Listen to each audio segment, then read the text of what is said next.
The age of super gaming, infinite worlds, infinite minds, a vision of what comes next. Introduction, the threshold we are crossing. We stand at the edge of a transformation in interactive entertainment so profound that the games of today will appear, to future players, as primitive as Pong appears to us.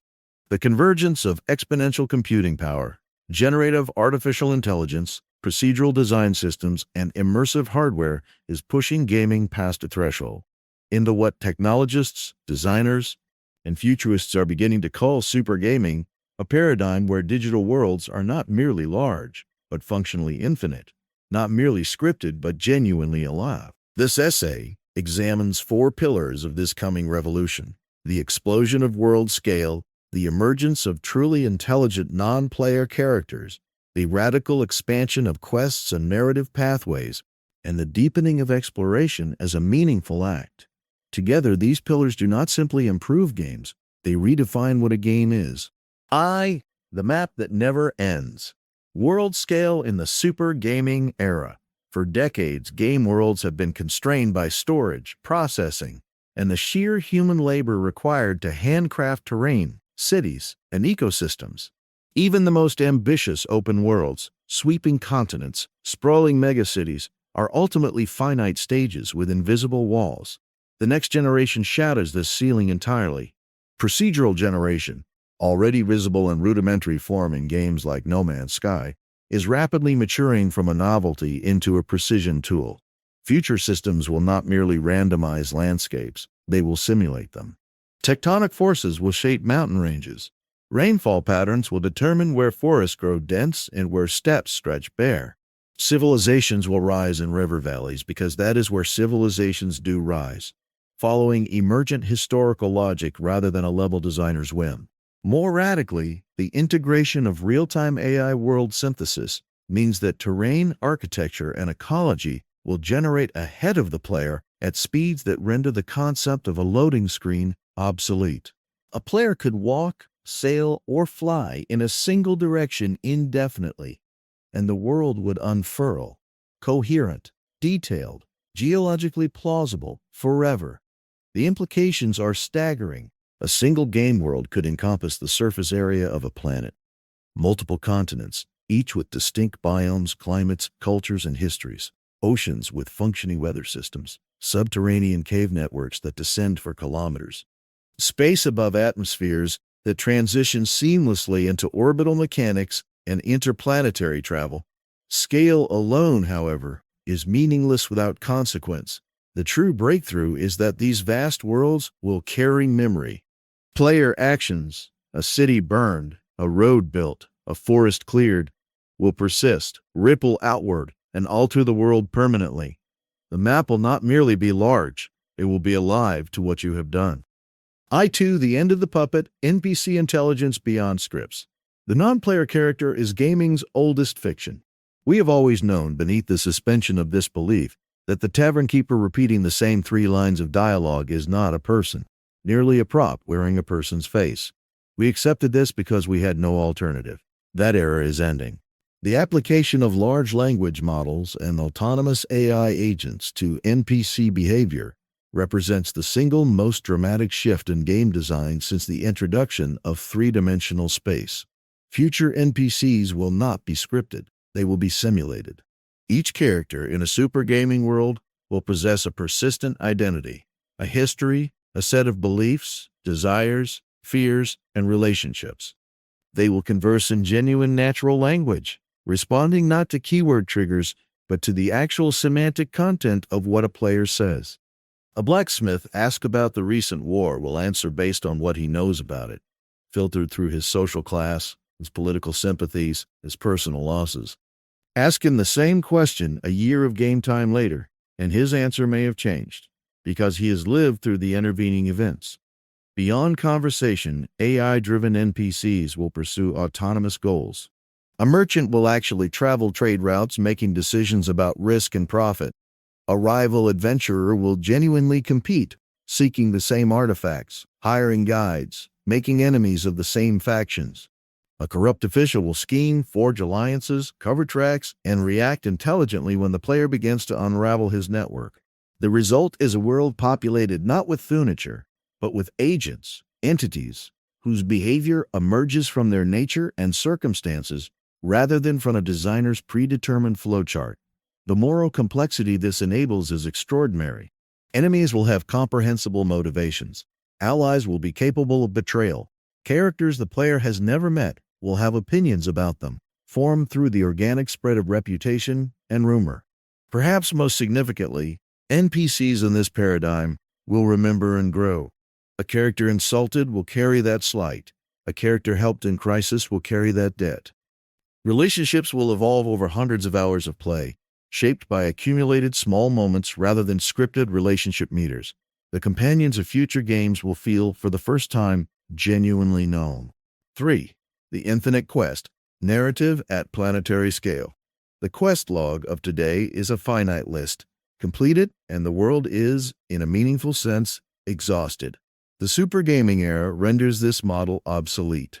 Procedurally generated narrative quest systems driven by AI rather than authored by human writers alone will produce storylines that are effectively inexhaustible. But this is not near random generation of fetch quests.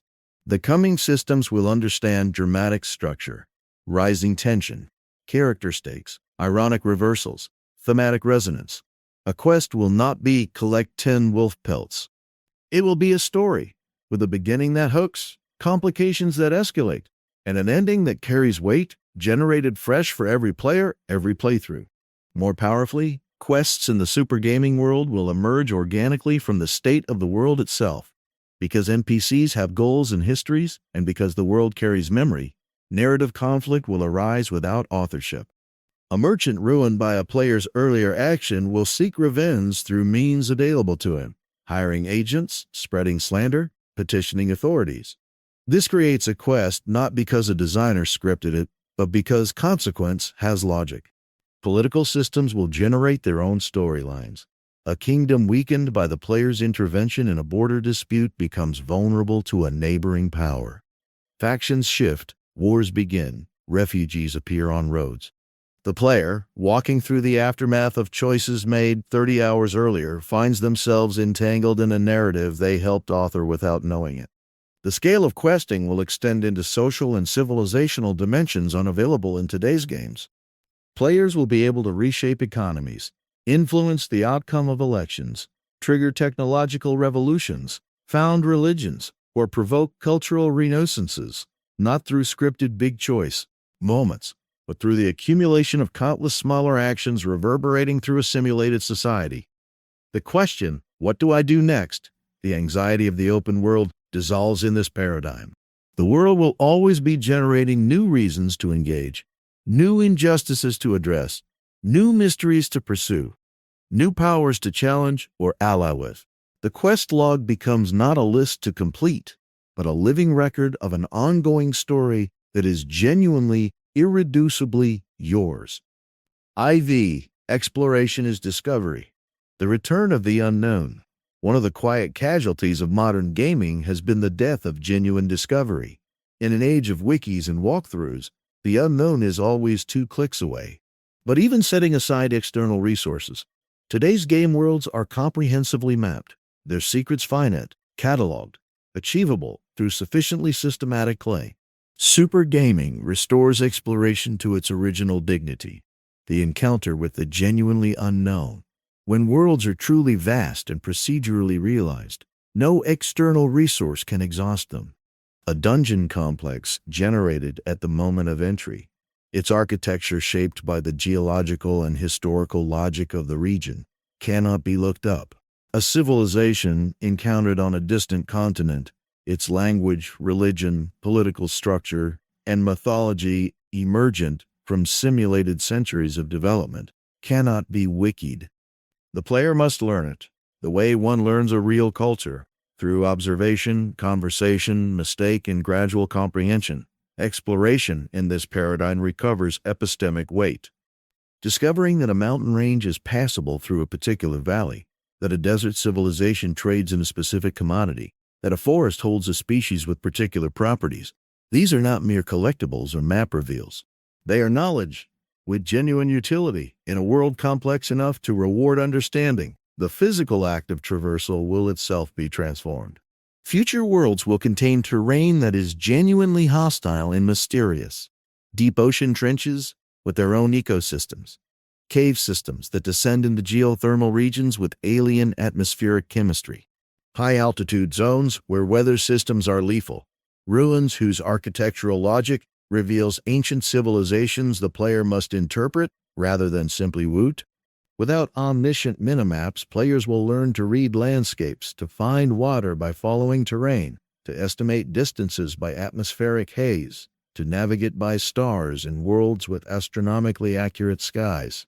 The pleasure of orientation, of genuine spatial mastery earned through experience, is a pleasure that modern gaming has largely forgotten. Super gaming will recover it. Conclusion: games as civilizations. The cumulative vision articulated here is not merely a better game, it is a new category of human experience. When worlds are planetary in scale, NPCs are genuinely intelligent agents. Quests emerge from the living logic of simulated societies, and exploration confronts the player with authentic unknowns. The game ceases to be a product with a completion state and becomes something closer to a civilization, a persistent, evolving world that outlasts any individual playthrough, that carries the marks of every player who has moved through it, that generates meaning not because a designer authored it, but because it is complex enough to produce meaning on its own. The philosophical implications are worth sitting with. When an NPC grieves convincingly, when a player's choices echo through a simulated world for in-game generations, when a civilization rises and falls in response to emergent pressures, no designer scripted. We are forced to ask serious questions about simulation, about authored versus emergent meaning, about what we value in the stories we tell and inhabit. Super gaming will not simply entertain us. It will be, for many, a primary site of adventure, consequence, relationship, and discovery that demands we approach its development not merely as an engineering challenge, but as a civilization one, with the seriousness, the ambition, and the ethical care that the creation of inhabited worlds has always required. The map is not yet drawn. The characters are not yet born. The quests are not yet written. That, for the first time, is the point.